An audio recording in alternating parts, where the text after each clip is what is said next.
Let's face it, you suck at dieting. And losing weight? Well, that sucks too. Giving up isn't an option because you'd rather be thin.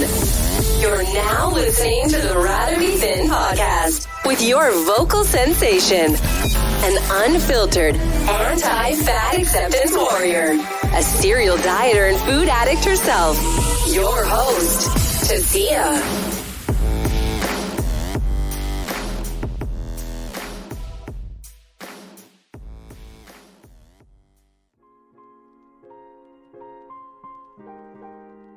Hey, you're now listening to the very first episode of the Rather Be Thin podcast. I'm Tasia, and it's nice to meet you. I'm excited. Are you excited? I'm excited. My stomach's already acting up. My stomach, just off script, okay? My stomach is being so loud right now. My stomach's being so loud right now. I really hope it does not ruin this episode here. So if you hear my stomach, just don't mind them, okay? Just don't mind them. It's fine. It may want to say a word or two, but we're doing our thing. Okay, back to the intro. Now, before we can even start this first episode, I need to make sure that you're in the right place. If you're a woman in your 30s or above, and you try to stay on a diet, any diet, for at least 100 times this week alone, then you've landed on the right podcast. If not, then I think you're lost. Can someone come and help her, please? I think, yeah, she clicked the wrong link. She needs to go somewhere else. Can you help her out? Yeah, help her out. Thank you. So let's jump right into our very first episode of the Rather Be Thin podcast. All right, we are doing it. We are addressing the elephant in the weight loss living room, accountability. Something I am lacking at the moment. Accountability is a very touchy subject for me. It is.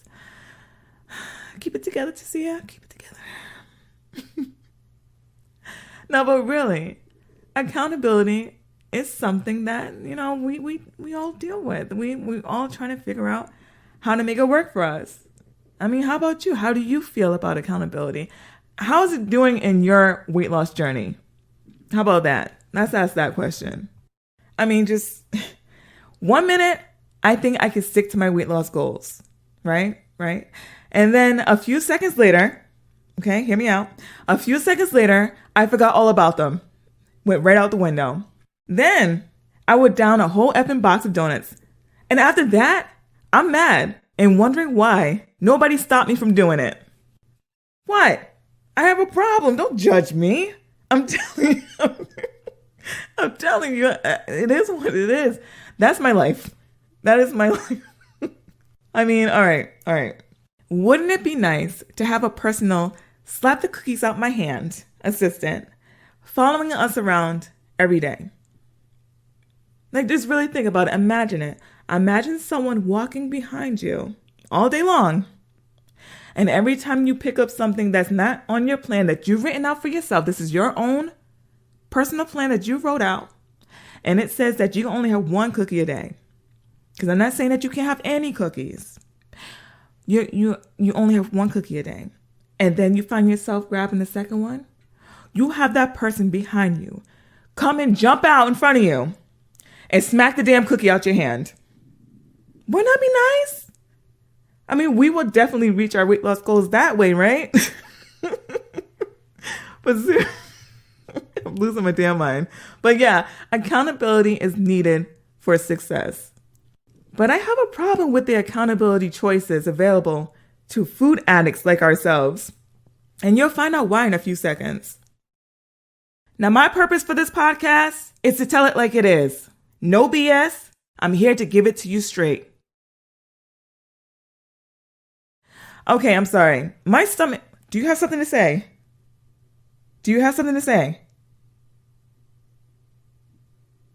Okay, now I want to be quiet. Anyways. All right, accountability. Where do I even begin? What the heck is accountability anyway? Let's start there. All right, let's start there. So accountability is the acceptance of responsibility for one's own actions, and it's when you're focused on achieving your goals and tasks.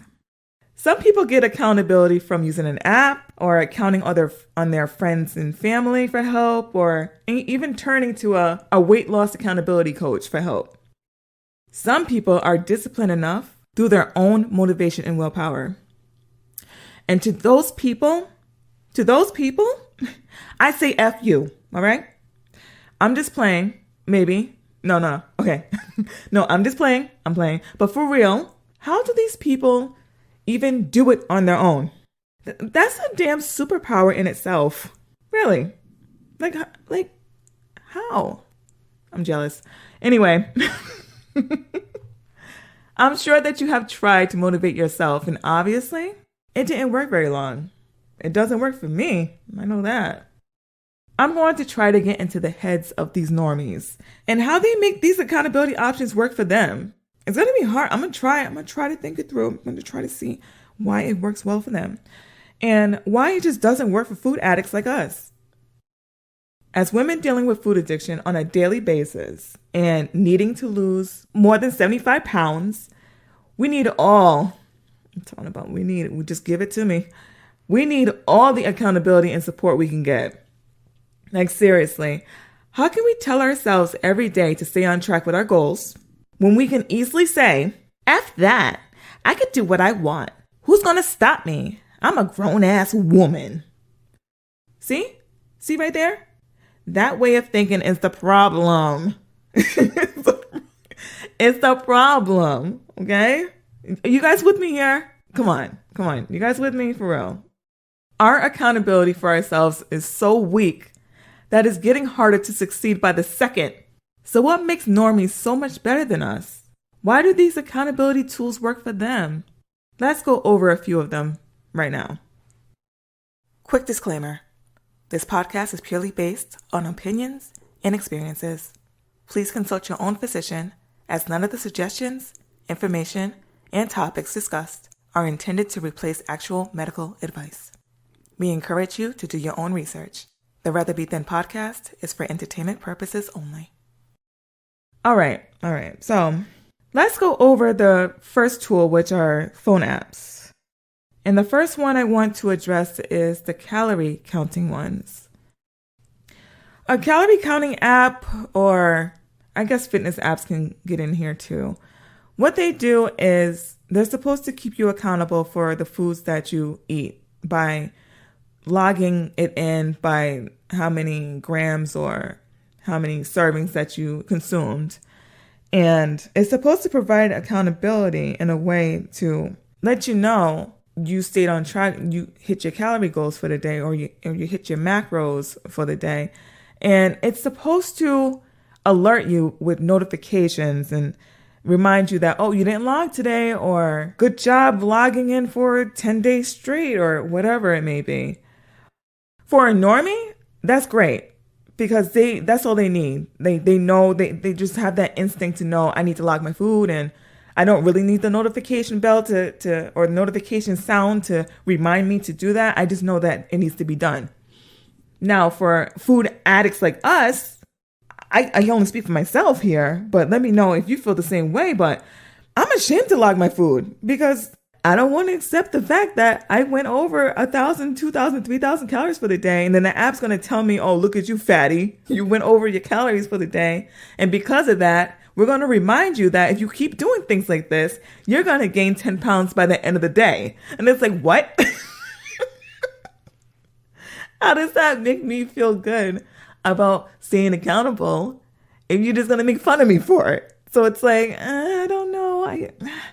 There's some use to it, but I can just easily uninstall it from my phone and just move on.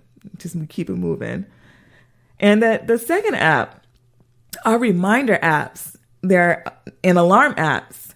So you set your reminder, like I'm going to eat every 3 hours, or remind myself to drink some water and stuff like that. But that stuff doesn't work either, because I don't know if it's just me, but my phone doesn't always go off and tell me that I need to drink water or I need to go and eat every 3 hours. Like, it doesn't even go off. So I forget about it. I get busy. I'm doing my thing. And I just end up like, forget this. I'm just going to eat every dang thing. Like, who cares? Who's going to stop me? You? A freaking phone app is going to come and stop me? No. Like, there's nothing there that could help someone that's a food addict that's trying to stop. It's just too easy to turn the thing off. Like, really. Like, for normies, yeah, it's good for them. It's good for them that, like, my alarm app to wake up sometimes, like, just whatever. You know, if I don't turn the volume up loud enough, it's not going to help me. So reminder apps and alarms may be good for normies, but not good for a food addict. The next tool I have here are counting on friends or family. And in this case, I mean, for normies, they may have very supportive friends and family. These people may want to lose weight and get healthy with them and so on and so forth. So in that sense, it's like, it's someone that you know, it's a comfort level, this, that, and the third, but that is the back thing that backfires too. It's the comfort level. It's so easy to tell that person that's keeping you accountable, that's a friend or family member, oh, I'm not feeling so good. I stubbed my toe. I stubbed my toe. I can't work out for the next 2 weeks. Don't check on me. I will be fine. And then in the background, you're over here eating all the chips in the whole damn refrigerator. And like, come on. It's too easy to just get out of things because they're going to be more understanding. They're going to be like, yeah, okay, understand this and that. Do what you got to do and then we'll pick it back up. It's just too easy for a food addict to just make things up and just get out of things. I mean, I guess a normie can do that too, but they are in the right mindset to pick up on it. If they don't want to exercise for one day, they say, all right, forget about it. I'm going to take a break. And that's fine. Take a break. Next day, I'll pick up on it. But for someone that doesn't want to exercise, someone that doesn't want to stick to a diet plan because they want to eat the whole damn cake that day, that's a different story. And then sometimes friends and family will look the other way because it's like, oh, they're working so hard. They deserve it. Just let them have their thing. And it's like, they could be enabling too. But I digress. You know, not all people are like that. Maybe other family and friends are better than others, but I'm just saying in my situation, I know that if I want something, I get that something. This is bad. All right. When you know how to manipulate your family and make them feel bad for you, it's like, oh, great. I bought myself some time. I'll just start next week, but let me stop. I don't want them listening to this and they'll be like, wait, what? Okay. All right. Moving on. Journaling. Now, journaling is good overall. I mean, not just for dieting. It's good just to let out your feelings about the day, what you did, what you accomplished, and this and that, so on and so forth. But journaling for weight loss, I like to group that in with mental health check-ins and just writing down what you ate and why or how you felt during that time and what provoked you to eat or why you decided to skip that meal or whatever you want to write down so you can look back and compare notes. So for a normie, it's like, I'm not saying that they're 100% like angels and stuff, like they do everything correctly and they don't mess up and miss a day to write in their journal or whatever. I'm not saying that. I'm just saying that they seem to have more discipline to stay on track and keep up with their routines. Now, journaling is great for accountability if you stick to it. And that's the key word, if you stick to it. You can't just journal one day and then go and journal 2 months from now and be able to be like, oh yeah, I can compare my results when you only wrote for one day and that one day is when you started. I guess it would be easier and better if someone told me that I needed to journal, but at the same time, it can't be my family and friends because then I'll tell them, leave me alone. I'm going to do what I want. Are you guys with me? Am I the only one that's going through this? Like, serious? Oh gosh. I'm making myself look bad. All right, next one. Hiring a weight loss accountability coach. I haven't done this, but I've done some research and I'm thinking that because you're using money, and these people are quite expensive now, like putting money up, even for a personal trainer or whatever, putting money up for some can help them stay on track because they have something to lose and they don't want to lose that big amount of money they dropped. My problem with these weight loss accountability coaches, just looking at some of their plans and how they keep in touch with their clients, is I don't think it's very helpful. A lot of them across the board will check in on you once a week, and they claim that it's unlimited text and unlimited emails and so on and so forth, but that's not the case. You can text them and email them unlimited, but they're not going to write you back unlimited amount of times. They have multiple clients they have to worry about. It's not just you. And when you're in a rut and you need someone to talk to right then and there is no guarantee they're going to text you back automatically. And it's right there in their terms, 12 hours to 24 hours or even a few days to get back to you. So you're basically still on your own. It's like a glorified course, something that you got to still do on your own, and they'll just peek up on you every once in a while and see where you're at, which I don't think that's very accountable at all, if you really think about it. I mean, what do you guys think?